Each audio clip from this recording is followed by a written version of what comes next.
Diggers. My name is Miss Newlove and I'm your host. And as usual, I have an amazing guest in the studio. But before I introduce her, I have to acknowledge my sponsors, as I always do, who are Omega House Multimedia Company and World Remit. Omega House Multimedia Company power Omega Live TV. They can be found on West Green Road next door to Uncle John's Bakery in North London, nearest tube station Seven Sisters. You can contact Omega House Multimedia Company for all your multimedia needs. And World Remit are the best money transfer app at the moment. And as I always say, I use them myself. And they, like, with the app, it's very quick. It's sending money to any country in the world in a twinkle of an eye. World Remit and Omega House sponsor GoalDiggers. And we are live on Omega Live TV on Facebook and YouTube. We are also on social media handles. We are on Twitter, IG, and we also have a new interactive website, www.omegalivetv.com. I would advise you to check out our website. It's amazing, and we have the latest news updated every day. So check it out, www.omegalivetv. As I said, we are live now on Facebook and YouTube. So share this show with your friends and your family, because you'll definitely be inspired by my guest tonight. She's an amazing woman, and she goes by the name Effie Grant, and she's on GoalDiggers. She's in the studio today. Thank you, Effie, for joining me. Thank you, Miss Newlove, for having me. Thank you. How are you? I'm really good, thank you. How was your day? The weather's Fabulous. quite bad today, isn't it, here in London? Well, in the UK. it isn't a jest, it's Yeah. English weather, isn't it? We've gotten used to it. But But you're off to Ghana, aren't you? soon, Soon. yes. So she's going to be in the heat and we'll be here in lockdown. Yes. Still in lockdown. So Effie, you are a founder, you are a mother, you're a wife, Yeah. you're a businesswoman, Yes. you are a school governor, you are an ambassador for cancer research. I mean, Okay, yeah. what don't you do? And you're also an advocate for diversity and inclusion. Yes. Powerful. You hear that, guys? That's why I didn't say all of it in the beginning. It's just a lot. And she's a very inspirational woman. And like I said, share with your family and friends, because what we're going to discuss will definitely motivate you. So, Effie, I always start by introducing my guests and also finding out where they're from, their background. Yeah. So where was you born? You know, how was your childhood? Before we get into who the powerful Effie Grant is. Yes, for sure. I was born in Accra. I grew up in the beautiful Asalam Down. That's not too far away from Adabraka, Nima, Kwame Nkrumah Circle, all of those. So, yeah, that was my base. Okay. And that's where I called home for a very long time. Okay. Because, traditional, Ghana, growing up back in, the 80s, you have all of the family in one big house. Yes. We were with the matriarch, who was grandma. Uh-huh. And it was a lovely childhood, I have to say. I can imagine. Yeah. Big family? Massive family. Big is an understatement. Massive family. Lots of uncles, aunties. So I come from a family of 12 children. Okay. So, yeah, it was ups and downs, but mostly good fun. Okay. And as you know, in Ghana, you have the area gangs, Yeah. little groups of all of that. So really muddled in all of those. My mom was a twin, and her twin was also married to a Muslim. So I used to sneak out on the weekends with my Muslim cousins just to go off to Nima, Newtown, just to have the experience. So you're a real Accra girl. Yes. I was just really curious to find out how everybody else lived, and because I would say that we were slightly more privileged than most, but the curiosity to explore how other people lived was always there. And like I said, the matriarch, who was grandma, was always very much you need to be with the community, know what's going on with your community, how to help people. She was a midwife nurse, and I, being one of, the oldest granddaughter, if I can put it, they always put the girls first, even though they were boys. So she was always, pushing me to, so she was the one who was always instilling that giving there. Yeah, people will understand later. Yes. So how was secondary school? Which secondary school did you attend? So went through primary school, St. Teresa's primary school in Kaneshi Catholic school, and then straight through from there to Wesley Girls High School, which is many would say no, Wesley Girls High School is in Cape Coast, Central Region, and yeah, all girls. The most brilliant girls school. Many would argue about that, but that's what I say. Well, that's what we say anyway. And yes, that was a Methodist school. But yeah, I had a brilliant time through there as well. So what brought you to the UK? And what age did you come to the UK? Family. So finished Wesley Girls High School. Came straight from there about 2002, did some volunteering work with the Princess Trust and, voluntary services overseas. Because I wasn't really keen to go straight into, I wasn't keen to go straight into university. It just wasn't for me. I think at the time, growing up and seeing the university scenes in Ghana and striking and all of that, it really wasn't my cup of tea. But the opportunity came for this volunteering opportunity, and I just took it up and went with it. So yeah, I did a bit of to and fro from, sort of 2002 onwards, and then I can't even remember what year it was then, came back, and then settled in. So I read that you studied global management. What led you to study that, and what does it entail? Because I'd never heard of it. So I was like, wow, that's interesting. Yes. So I did science, and I did science in school, and I really wanted to go into sort of engineering. But life had its own plans. My partner was into business. And so once you get into, help, it became difficult to have to live, leave. I am listening, I'm just sharing. Yeah, that's fine. So I just thought, okay, just delve into the business, and really getting to grasp with every concept of it. Because I realized I was really enjoying it. And so hands-on experience and theory would round everything off. And so, started on the path, professional, became chartered, and then a chartered manager, and then went to Bournemouth to top that up to global management. So global management really entails strategy, global strategy, global marketing, supply chain, HR, all of those, everything that you really, all the tools need. It's international business, really. So you go local to obviously go sort of local, and global or international. Yeah. You're so humble and soft. I thought I was soft spoken, but you're really, So you're a businesswoman. Yes. And you have quite an interesting business, and you live in Basingstoke. How's it like in Basingstoke? Is there a Ghanaian community? I mean, how's the black community there? Yes. Is it diverse? It's when we moved there in 2008, we barely saw, any black people.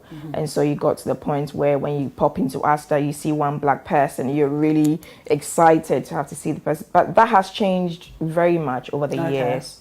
There's much more diversity in Basingstoke now. So yes, the Ghanaian community has definitely grown. So there is a Ghana Union actually. There's a Ghana Union. Yes, there's a Ghana Union. A Ghanaian association definitely in Basingstoke. Yeah. And other Asian minorities are also in there as well. So yeah, it's grown. And you are part of a community called the Basingstoke Unites Against Racism, which is quite new. I'm coming forward now, but we're going to go backwards. Yes, okay. Yeah, can you speak about that and how that was formed? Because it's quite interesting. Yes, so of course we've had a summer where, the killing of George Floyd, sparked a whole international uproar. And the first memorial, I was watching this with my partner, and I just watched him standing in the living room, absolutely still. And this is a man who is very vocal, and I didn't know what to do with him, and I could feel everything he was feeling. Very much so of the fact that this could have been me. It could have been my child, my brother, my uncle, anybody. I think we all felt like that. Yes, it was. This was really deep. It really cut something, it was very and I think emotional as well. I think it really touched us as Black people. Yeah. Individually. Yeah. Very much so. And in those moments that seed was planted, because you're always in your own way trying, everybody, I believe that everybody's an advocate. So in your daily living, you're trying to, advocate for, fairness and equality and that's what you all do, of that. isn't it? Yeah. Advocacy for diversity exactly. and inclusion. But yeah, that, Basingstoke United Against Racism was really born in those moments in that living room, feeling the way that we were both feeling. And so we organized our own local protest. And then, gathered a couple more supporters, built a core team. And then we just taken it from there. And it's become a hub really for going forward on the advocacy within the community. Our MP launched a local inquiry, which we're hoping to get the reports very soon, because every time we have national reports and they keep coming down, and different reports have come over years, almost nothing happens, because if they were really taking action, we shouldn't be talking about the same things over and over again. And this is within Basingstoke. So we really want to get local and start dealing with it from the bottom. If you can deal with the local issues, then you can, obviously keep leveling up each time. So yeah, that's what we've been doing. Black History Month, of course, has just come past, and it was absolutely amazing. It was a full-on month, really celebrating local Black people and youths, and delving into core issues around policing. Stop and search has always been an issue. How do we then engage the police? So that they're more friendly. So if you have an issue, they're approachable. And then we can hold them to account, of course. And then you've got the issues in the workplace. Upskilling. You have all the Black people and minorities on the ground, but when you look on the board, it's all very beautifully white. And it's interesting that you're speaking like you're doing this in Basingstoke, because we hear about it in London, in the big cities like Manchester, Birmingham. But, these things also go on in the smaller cities, smaller towns in the UK. And so it's good that, you're taking action. We have to, everybody. Amazing. So back to business. You're a businesswoman. What business do you do? Because it's quite an interesting one. So and we were talking about it before we came on set, wasn't we? We do commercial laundry and dry cleaning, and then we do personal as well. And so when you go on the high street and you see your local dry cleaners or laundry, that's what we do. So we service everyday people, and even housewives who don't want to do the husband's shirts or bedding, bring it to us, and that's what we do. On the commercial side, we focus more on sort of small independent family-run business, because we're a family-run business as well, so that's our niche. And so we have Airbnb, apart hotels, because that's now become a thing.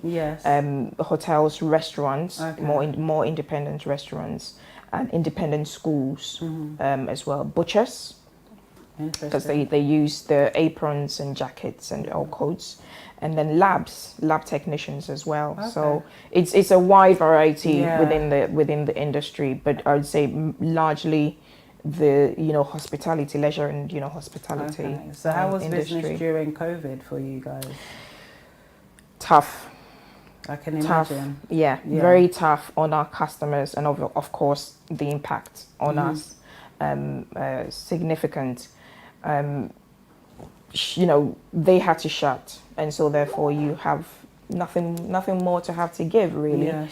And we were classed as an essential, business, Yes. so we had to, stay open. But there are technicalities with that, and so the way we carried on was really very much we're aware that NHS and essentially key workers are also still out, and very much being aware of the long hours that we all put in. Well, if the hotels and restaurants are shut and not functioning, the least we can do is offer some free services to the key workers who are still having to work long hours. If you can avoid having to do your washing or your ironing or your dry cleaning, just pop it down to us, and we do them free of charge for them during that time. And we've actually offered the same again this time around in this second lockdown. So. And do you have you have a shop, don't you? Yes, so we have on the retail outlets, we have 4 hubs across the south, across Basingstoke and Bracknell. So Bracknell, Hartley, Winkney, Odiham, one in the shopping centre, and one in the production hub. Okay. And what's the name, so we can? Yes, it's Blangson's. Blangson's. It's Blangson's. Yes, Blangson's laundry, dry cleaning. Yeah. Amazing. So I don't even know where to start with you, because you do so many things, and I don't want to confuse our viewers. So, but what really stood out for me is the fact that you're a cancer research ambassador. Yeah. And I think that's so amazing. Yeah. Really amazing. So can you tell us why you're an ambassador for cancer research? What led you to? Yeah, back in 2016, one of my older sisters was unfortunately diagnosed with colorectal cancer. And I'd always said I was going to do something to help when we lost our stepmom. So you lost your stepmother to cancer as well. She had Ghana? breast cancer here in the Okay. UK. And I always said I was going to do something, but never really quite got round to it, apart from, giving the odd donation here and there. But when that happened, that really hit a nerve.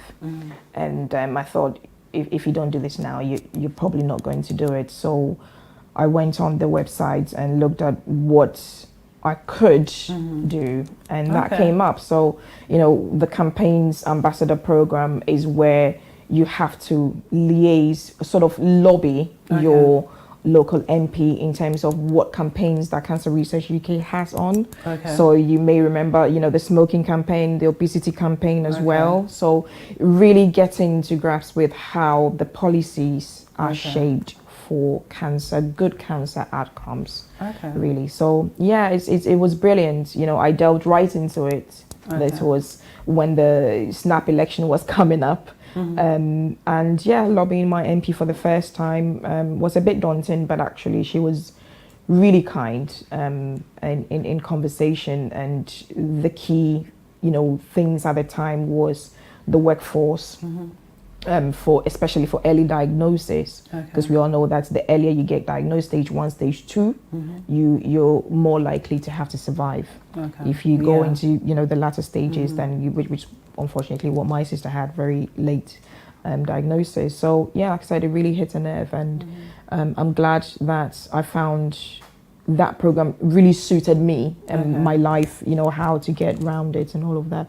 It doesn't consume all of me. Yes, I do. I'm very much still into that. And we have days where you have a Parliament Day, you go to Parliament, meet with your MP and other, campaigns ambassadors. We have a Facebook group where we work together.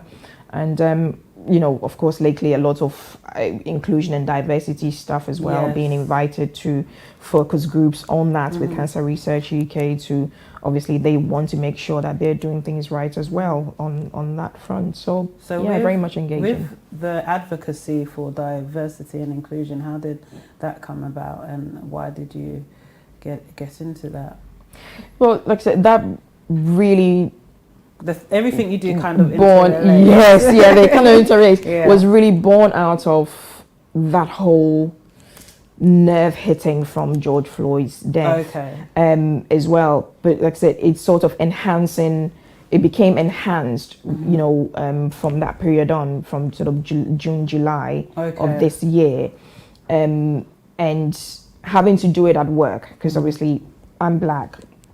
We employ a lot of white, people. We've employed a lot of white people over the years, and there's been, various times where you've had to really step back and observe and explain to people, and in a sense, you're always being an advocate for inclusion, and the fact that people are very much into their cultures and respecting and being respecting of each other. And so, I would say this is a tier up from what we've always, or what I've always naturally done at work and with other colleagues, but now extension of that right into the community in the hub, where it's affecting a whole myriad of people, and we just can't let it sleep the way it has been anymore, and sort of really gets. I think this time around, most people have identified that we just need to do things very differently. Okay. And that's the approach. You really get involved in things. you did partake in the Black Lives Matter protest. I think we have a picture of FA. That's a London one. I love that picture. Yes. So cool. So you came down to London to protest. Yes, came with the partner and the almost teenage daughter. Very much like to involve her in that. Yes. Yeah. And she's been brilliant. In fact, she fronted during Black History Month. We had a Saturday session with Kids Zone. Okay. And it was Kids Zone with Nanaba, and she did a really marvelous job. Because you had a really strong, Black History Month. Yeah. How can I say, not campaign, but a lot of things going on in Basingstoke. Yes. And that's what I love. Like I said, that's what I really like about you. That's what this show is about, bringing to light people like you, people that are doing great things in their communities. Yeah. Professions and various society, and you're very strong in your community. I'm trying to be. Well, you are. It's because when I read you were from Basingstoke, and when I did research, the amount of things that you're doing in Basingstoke as a Ghanaian woman, it's very powerful. Yeah, thank you. So you should be proud of yourself. Oh, thank you. Very proud of yourself. Guys, if you've just joined us, we're speaking to Effie Grant, and she describes herself as FA of many colours. It's coat of many colours. Coat of many colours. That's the blog, on her blog. She has an amazing blog. She's going to tell you about how you can contact her. Like I said, there's different elements to FA. We've been speaking about her being a wife, a mother, a businesswoman, school governor. We haven't really gone into that. Her being a cancer research ambassador. And we're going to speak about your foundation, which is our, highlight of today's show. But the school governor part, really important. Education. Let's go into that.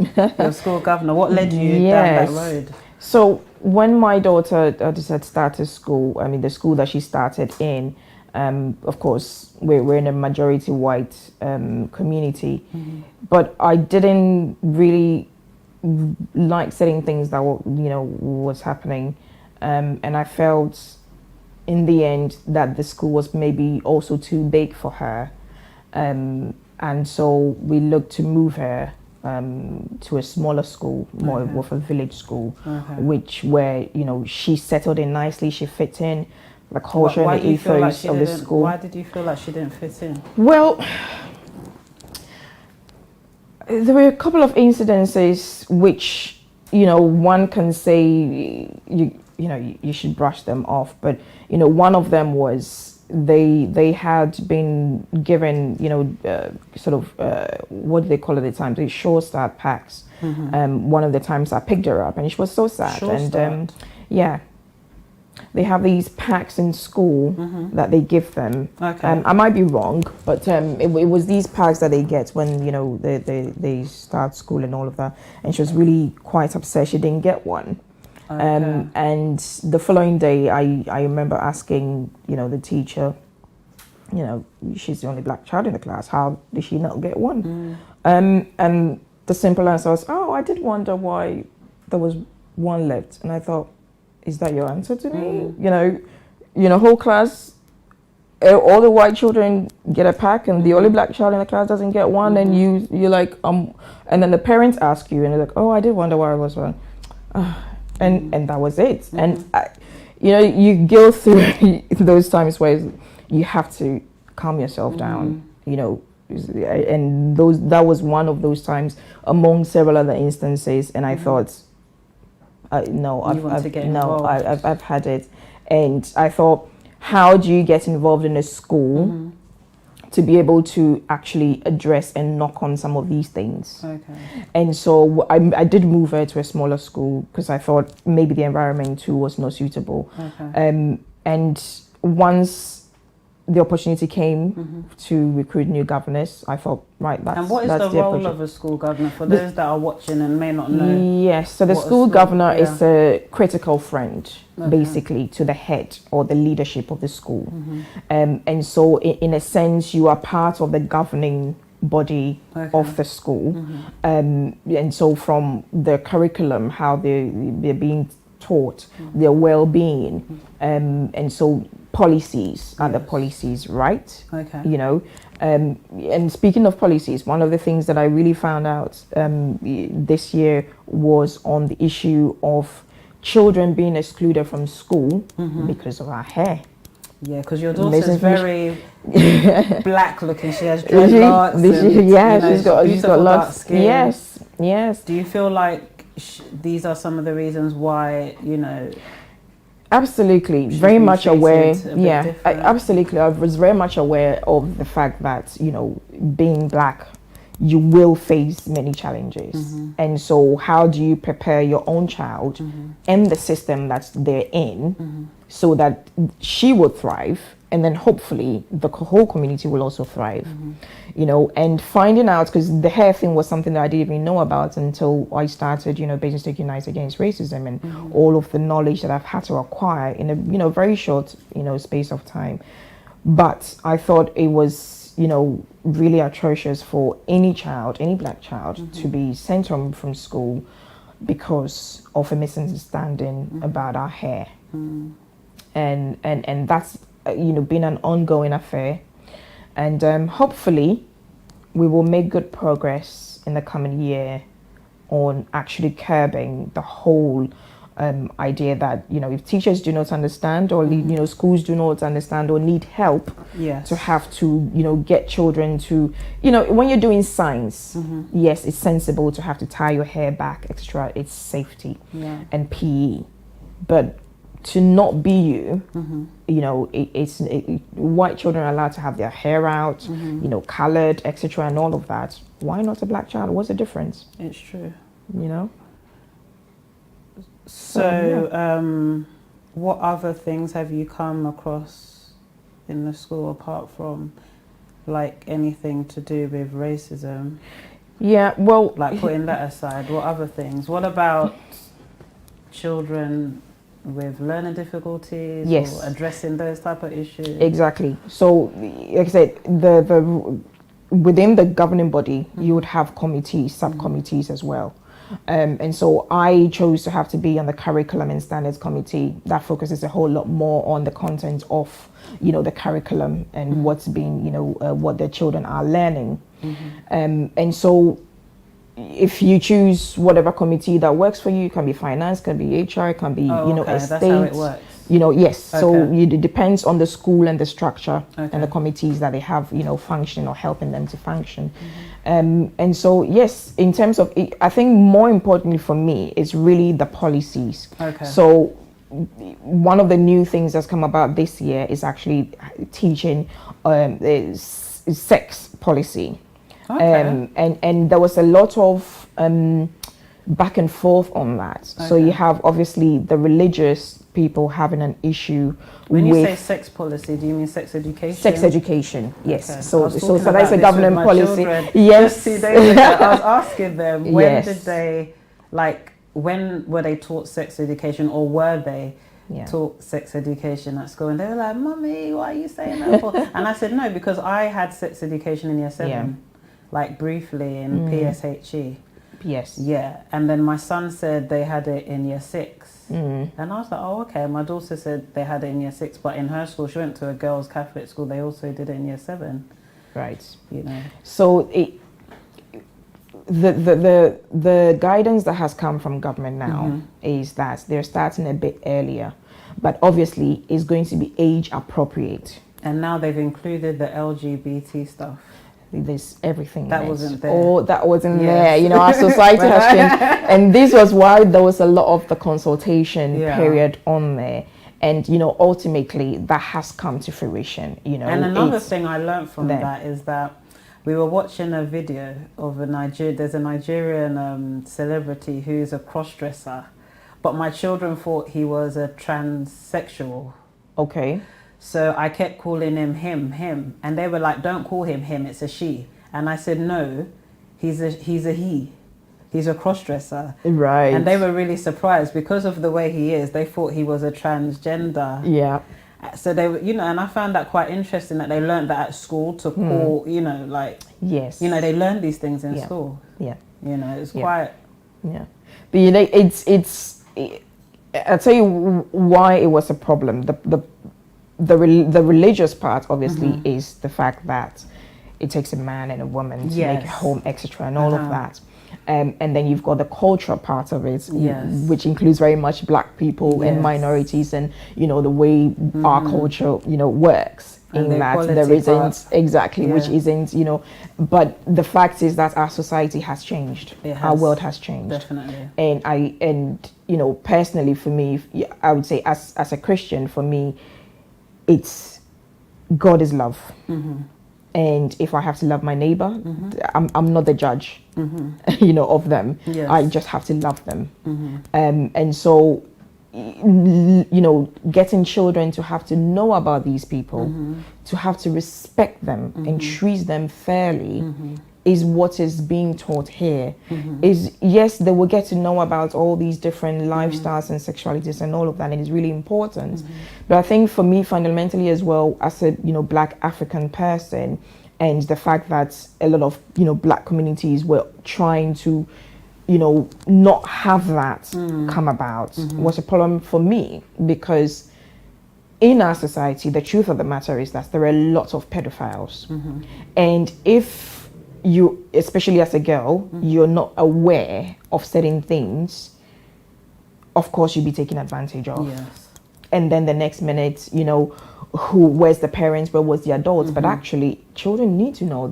Children are very mature a lot quickly these days. Definitely. And so, you know, we rip them of very basic, fundamental, you know, rights that they should know of about as well, and more especially, like I said before, really respecting everybody and treating everybody equally, because you can't say as a black person, you know, that the white person has to treat you fairly when you can't treat, you know, the transgender black person, you know, fairly. You know, that's hypocrisy. It's true. No, it's true. You're right. You're very right. That was really deep, and thank you for sharing that with us.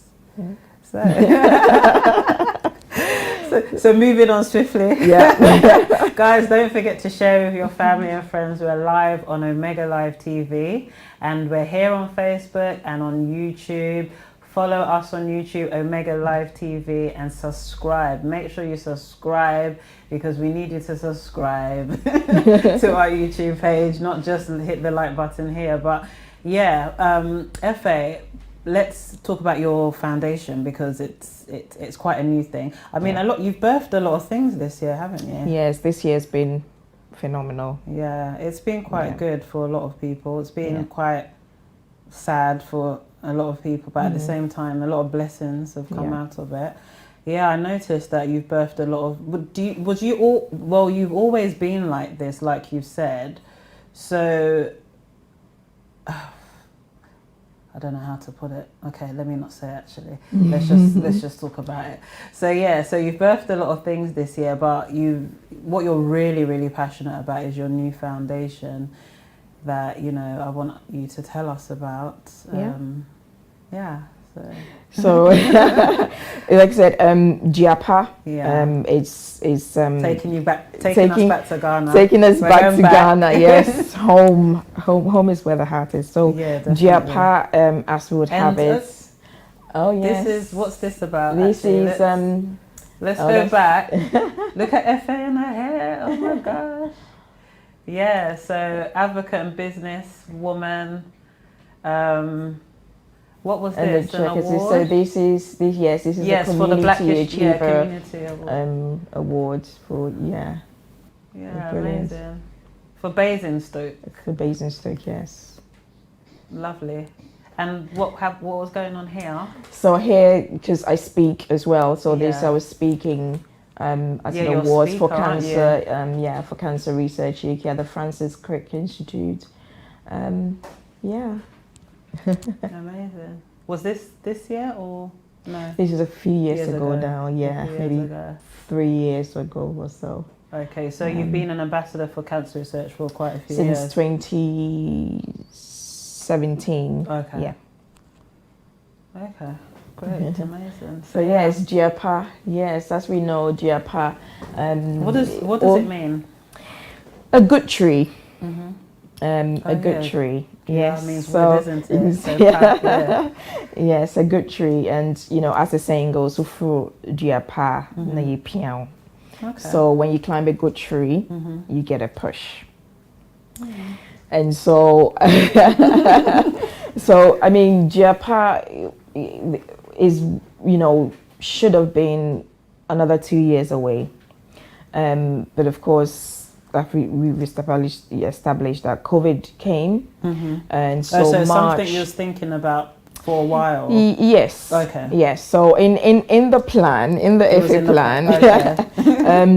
yes, because I'm very much into youth, women, and community. Yes. So this was supposed to be my baby. Supposed to have been conceived and birthed in 2 years' time, but COVID came, March, and it happened very quickly. One of my older sisters had gone to Ghana. Okay. To take part in Accra Fashion Week. Okay. She's a beader, jewel. Actually, this is one of her creations. Okay. Really beautiful. And of course, COVID came, and it meant that they had to cancel Accra Fashion Week. When was Accra so this is Fashion Week supposed March. to take place? Yeah, it was supposed to be the final week in March, Okay. I believe, or it was then. And so that was cancelled. Okay. And talking to her, because now she's stuck, borders were closing, etc., and all of that.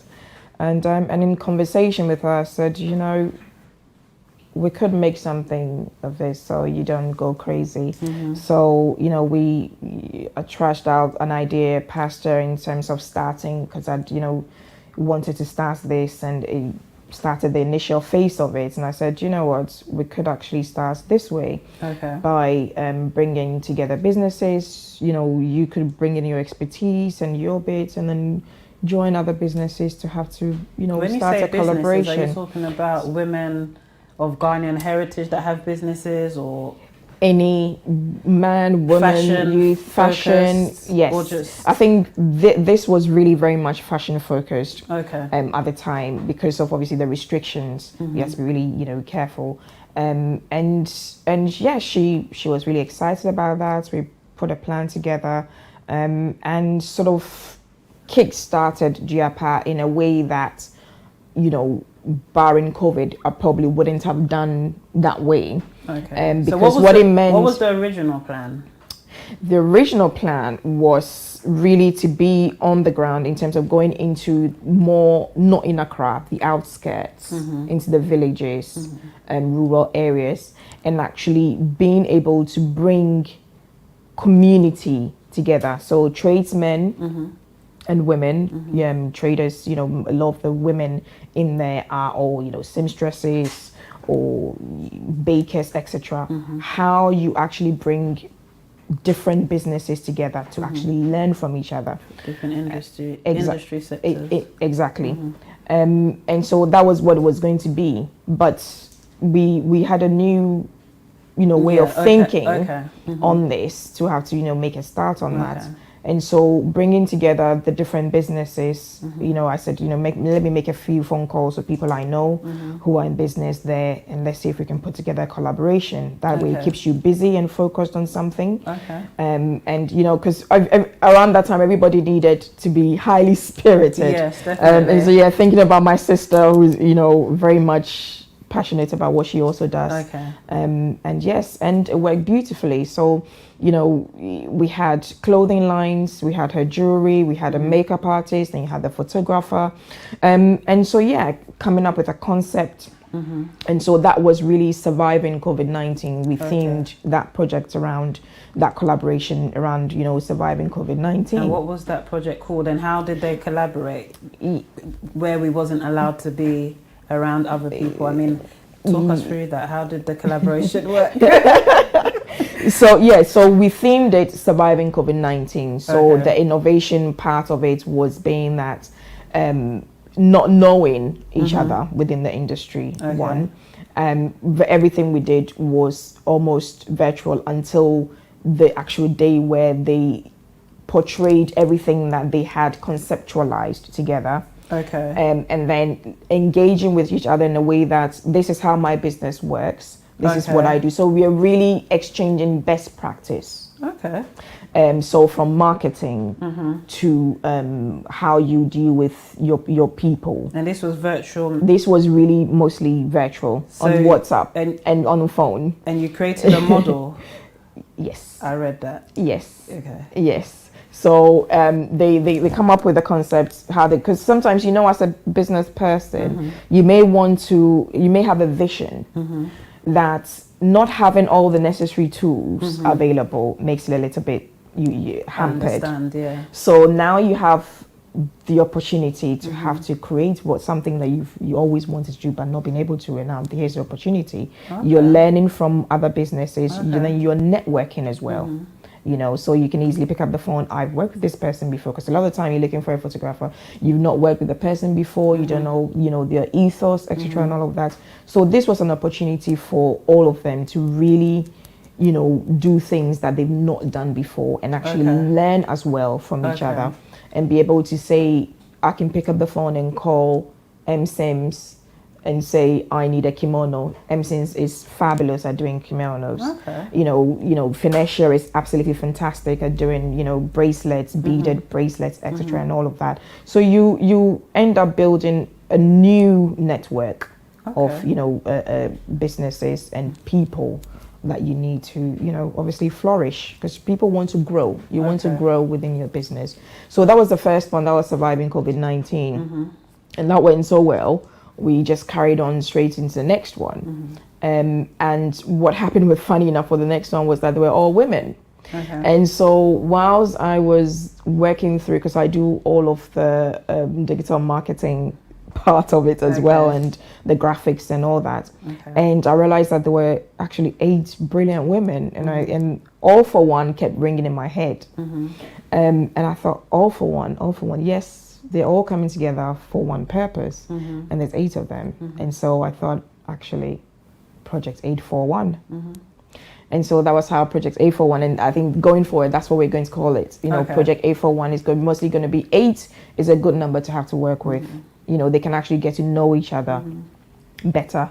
And so Project 841 came about, and we themed it Ya Santua because it was all women. And I thought it was really high time. And I think probably for me as well, I was probably going through a phase where being on several other, you know, platforms and networks, there was a lot of women rivalry and all sorts, you know, at the time, which was really disheartening for me. When you say know, women rivalry, do you think that's amongst our community? Yes, you know, there's always this thing black that women in general, or I wouldn't say that is necessarily women in general find it difficult to work together.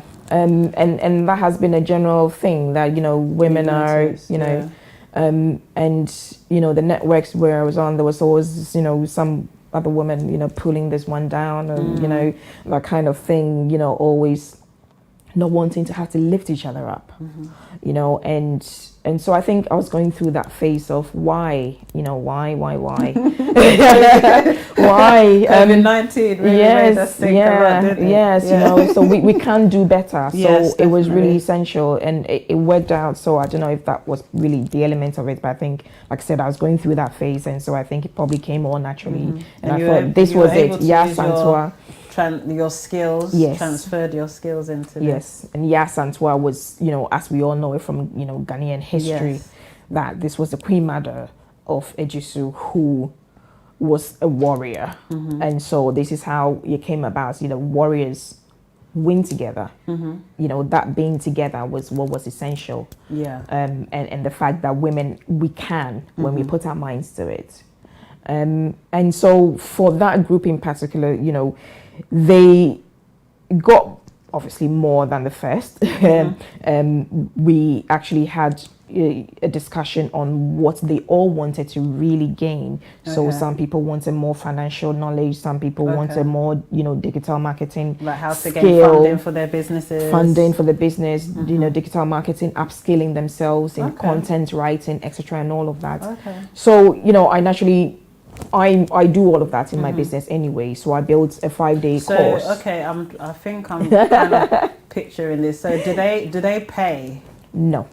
They don't So pay. no. So the whole idea of the collaboration is nobody pays anything. Okay. You bring yourself and your resource to have to learn and actually get to achieve something that on your own you may not have. Okay.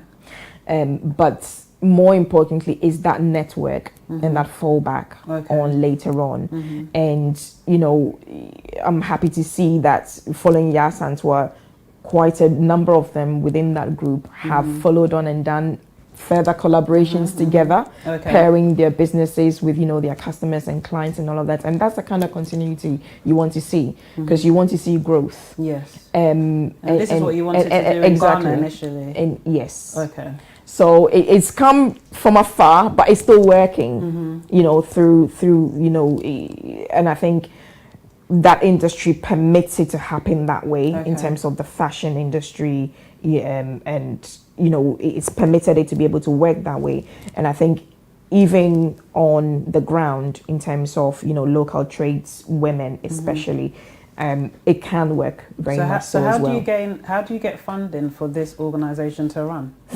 Well, I mean, at the was moment, it a charity? yes, it's more it both? social. It's a social Enterprise. kind of thing. But funding at the moment, really donations to function on one of the next projects coming up, which is going to be more of input. So I'll talk more on that. But in terms of the collaborations, there is no, you know, funding for that. The businesses that I would approach will have to be agreeable to the idea and buy into it. So my job is to give them the buy-in. So they buy into the idea of having to network, having to gain some knowledge, because the other thing is that I'm partnering with other companies who are offering, say, mentoring. So one-to-one mentoring is one of them. So if a collaborator needed a bit more mentoring, or coaching, I have a partner who would offer them that. So you gain something from there. So but there's no financial gain. No. Well, the financial gain comes in so we have a launch day.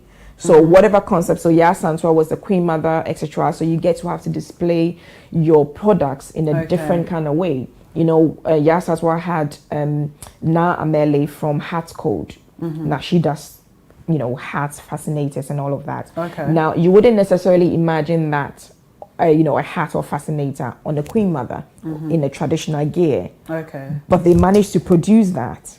Very cool. You know, so, you know, who says that if you're having your traditional engagements, you necessarily have to wear, you know, the headgear, the beads all the time. Change it up. You know, you're building a new strand of, you know, fashion.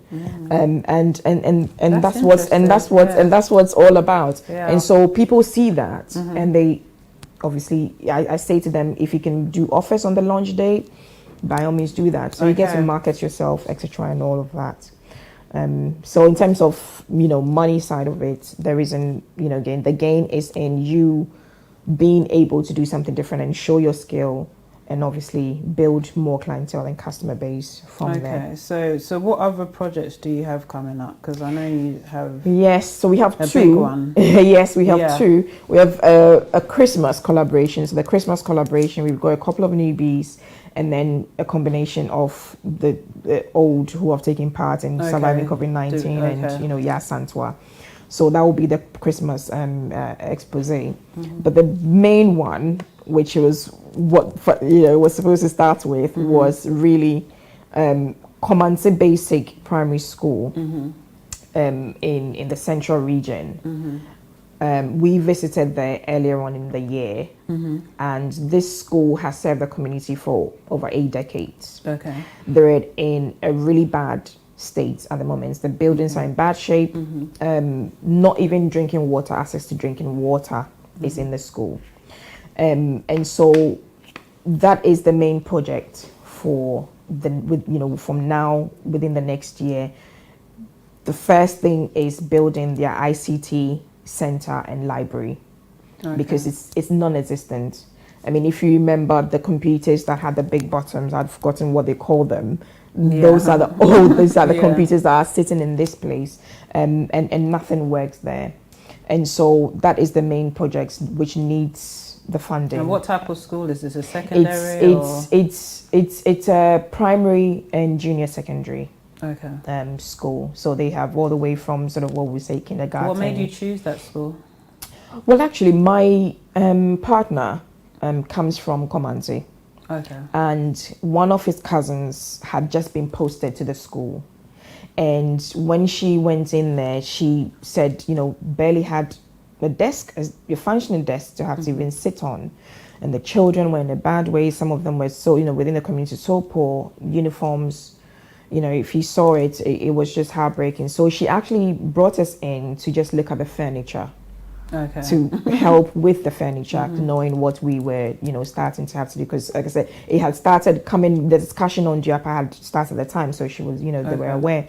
And so we said, right, this needs more than just the furniture. Okay. And so GIAPA, together with, the community, we can actually make this work and start by rebuilding the ICT center, knowing very much where our world is going now. Yes. In terms of technology and the library for the education part of it. But what about the building itself, the structure of it? The structure, that is going to take an awful lot, and the work now is really to find as many partners as possible to help with that, because like I said, that school has served the community for 8 decades and more now, because my partner's mom actually went to that school and she's 80 plus. Wow. So it's a very, and it's right by the roadside. When you're going to the central region, you have to go past that school to go. So, it served the community well. The children, some of them you can't call it a uniform. So one of the basic things, the first things, because they had independence celebrations coming up, so one of the first things that we actually did was get them a drum kit, which they didn't have, to partake in the Independence Day celebrations. And then from there we've kept on working with the local, we want the local artisans in the village to have to do the work. So the carpenters, the seamstresses. So this is where obviously the collaboration is also coming in. And the idea is that they would also take on youth apprentices to finish the project, who obviously would also go on to pass the knowledge on, because that's the ultimate, that they would learn, they would upskill, and then they can keep passing on those skills to the community and the youth especially. We have a few viewers. Some of your people, so I just want to acknowledge them. So we have Loretta Finn. All right, hi Loretta. Says, great job. Asantois Joyce says, you are all sis. Sylvia Ashley. Sylvia. Yes, hi Sylvia. Sylvia Ashley. Nana Abar Bilson. Yes.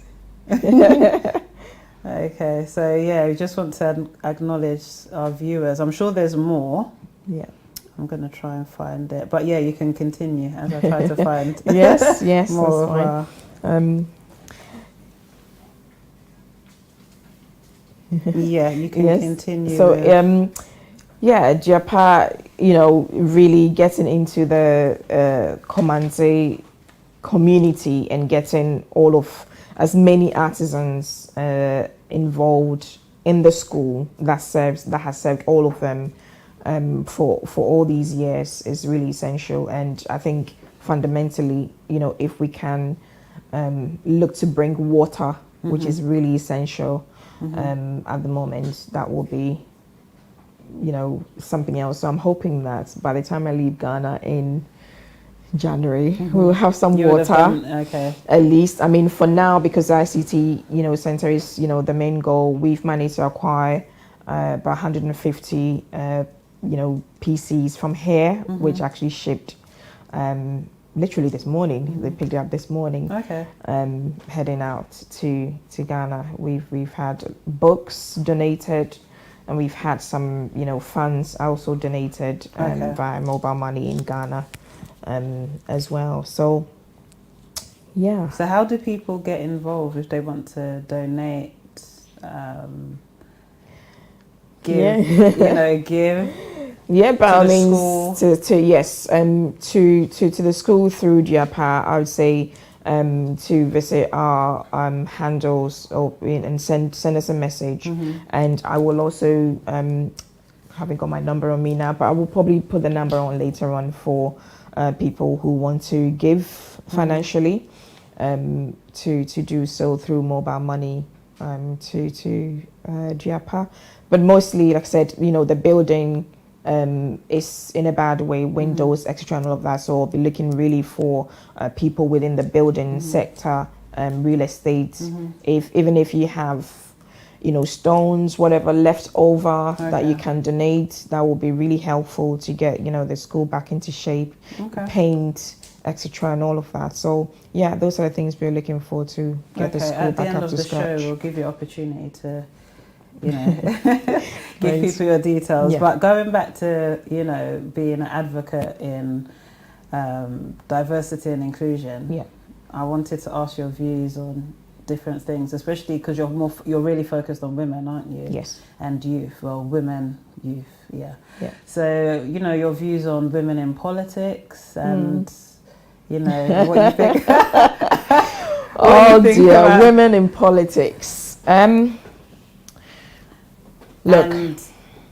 Okay, you go ahead. Then I'll ask afterwards. Yes, women in politics is really vital. We know that a house becomes a home with a strong woman in there. I think when you have men shaping policies for women and children, it doesn't work. We say that experience is the best teacher. Okay. And so when you are shaping policies that are supposed to govern the whole country, you have to be able to have women who have been through certain experiences. So if you're talking about how do we improve maternity care, yes, you can't ask a man. He can't conceive a child. He's never going to go through that process. A woman has. Yes. And so I can tell you that this works, that doesn't work. And it's really essential that men recognize that. And I think we've really moved on that. We've made a lot of good progress on that, in terms of, women coming to the fore in forefront in politics. Globally, isn't it?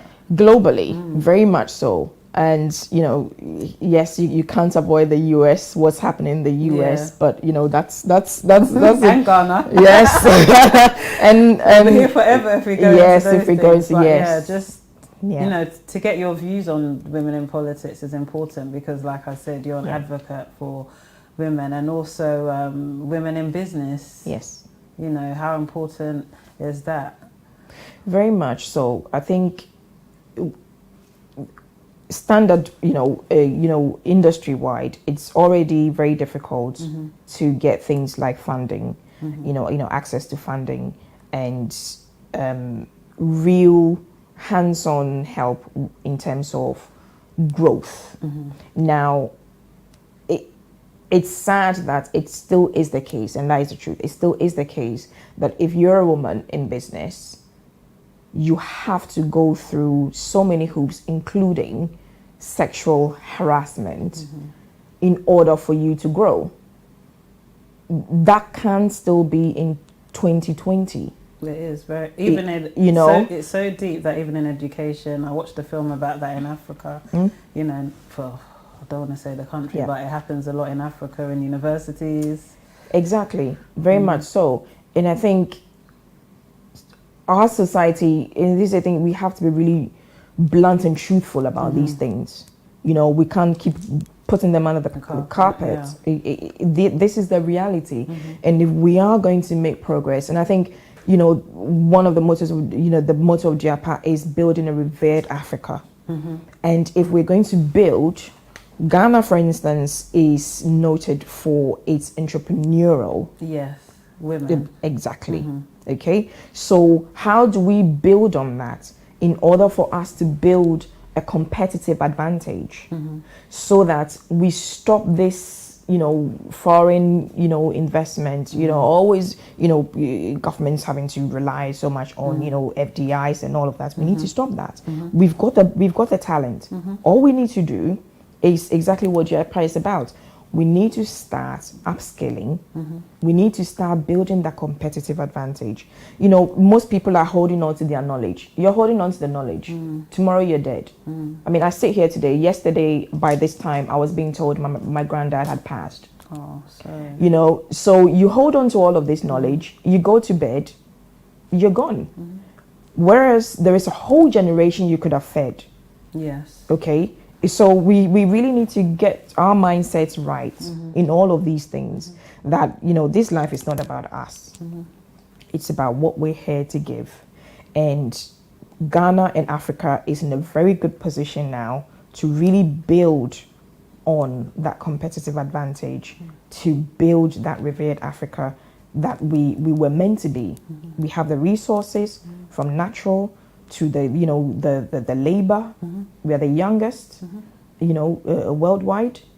We can and we should, and women will lead on that in terms of the business and entrepreneurial and startups and all of that. The men are there to support. And I think ultimately we talk about women and empowerment and all of that. Look, I'm of the view that yes, women will contribute to empowering other women. That's a given. However, the gold lies in the men empowering the woman. Definitely. That is the ultimate. Yes. Without that, we will not get there. We talk about the glass ceiling, and this is one thing that we talked about, this invisible glass ceiling that we need to have to shatter, really.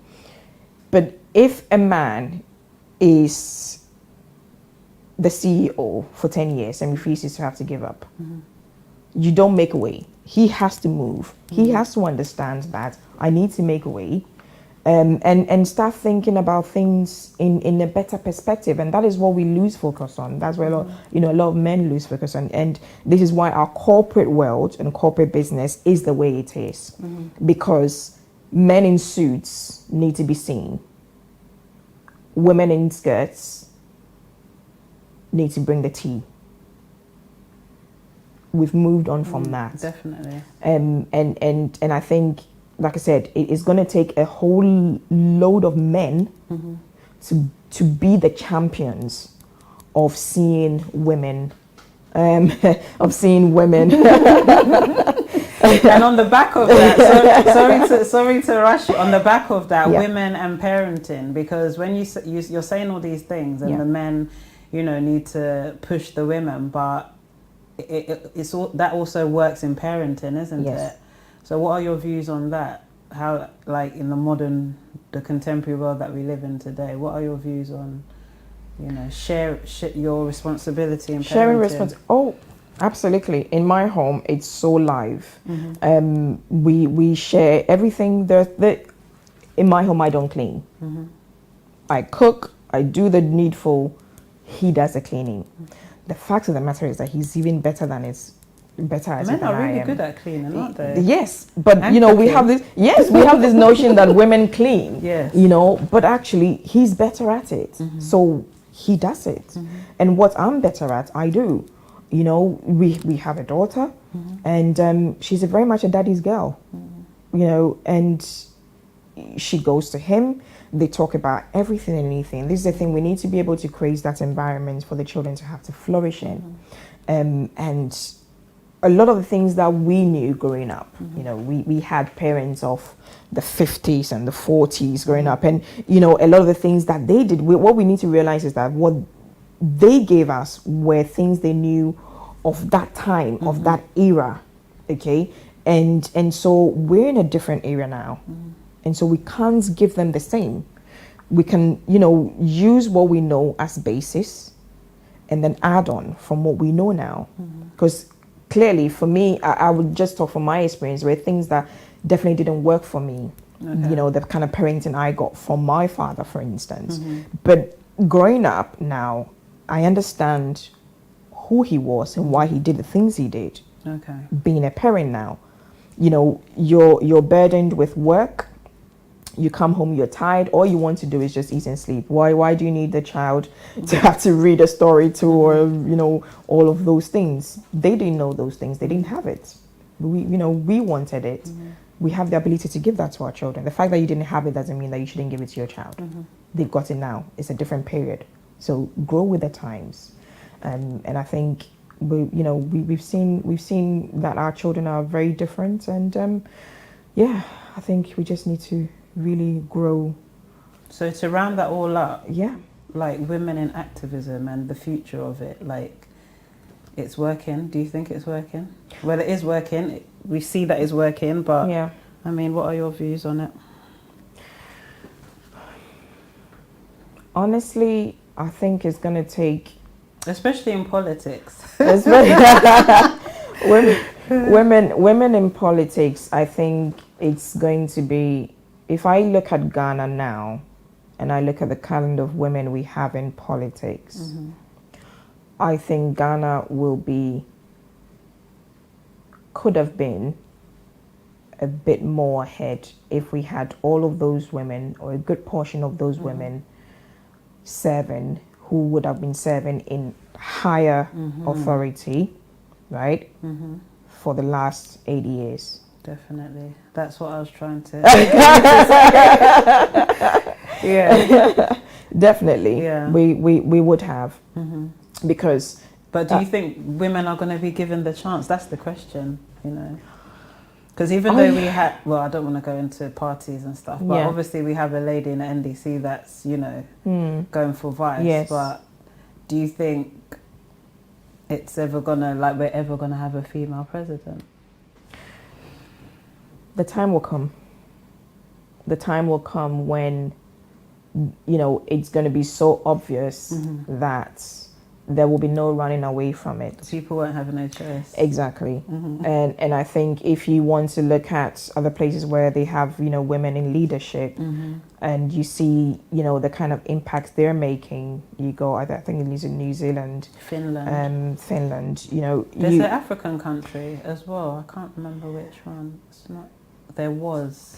Yeah, I think Liberia had a female president for a while. There's quite a few. And yes, you notice the difference that the woman at the helm makes.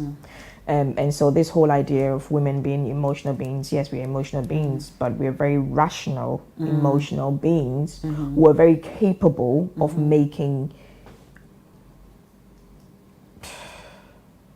decisions that have long-lasting impact. And I think that is what governance should be about. Yes. What is going to last? You want longevity. You want good quality that will last many generations. Definitely. Yeah, And I think that men want to keep wearing their lovely suits and not give up. Ghana, we have to give up. The men have to give up and allow us to make a difference. Yeah, you know? I think you've got a really strong army of women, youthful women coming through who will really overturn things in the coming years. We hope so. Yes. I've turned this into Ghana 2020. I'm going to get killed by my colleagues. But yeah, so going back to, you know, all the things that you do and your foundation. I mean, we've spoken about you being an ambassador for cancer research, you being a school governor, an advocate for diversity and inclusion, a businesswoman.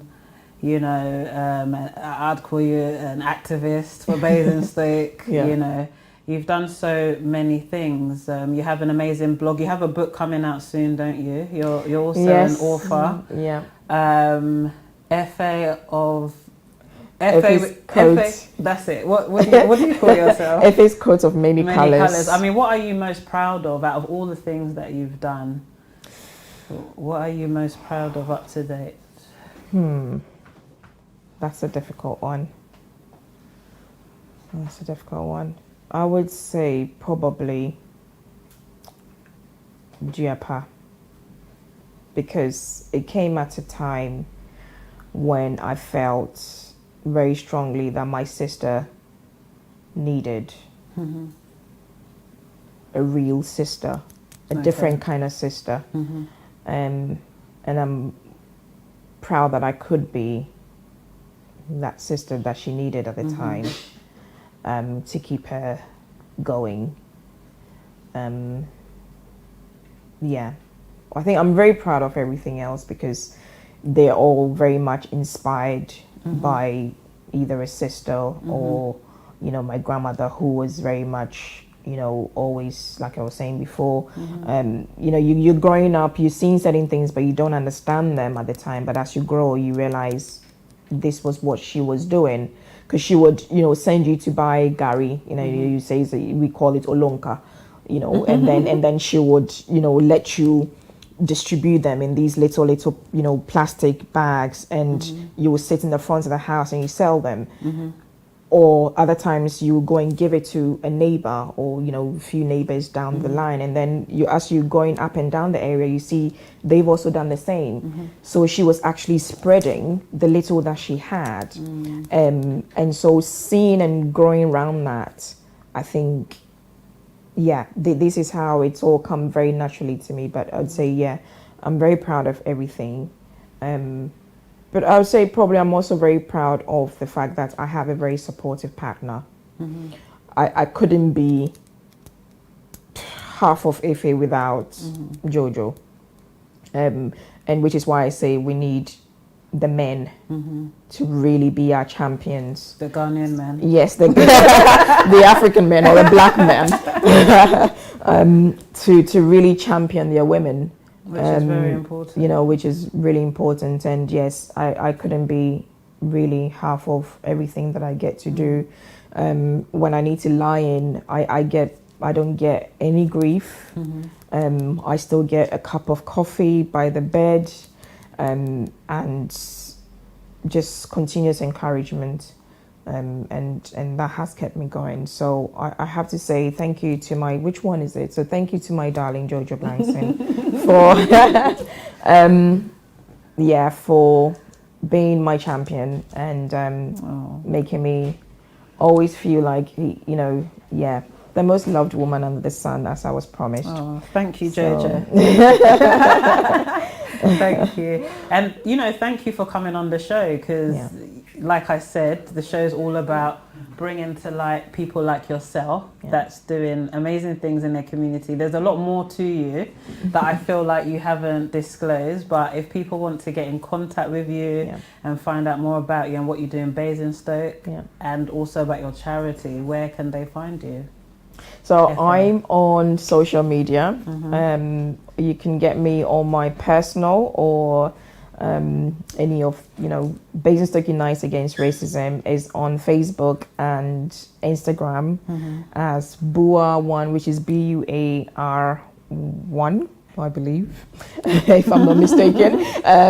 And Effie.Grant13 on Instagram and Effie.Grant on Facebook.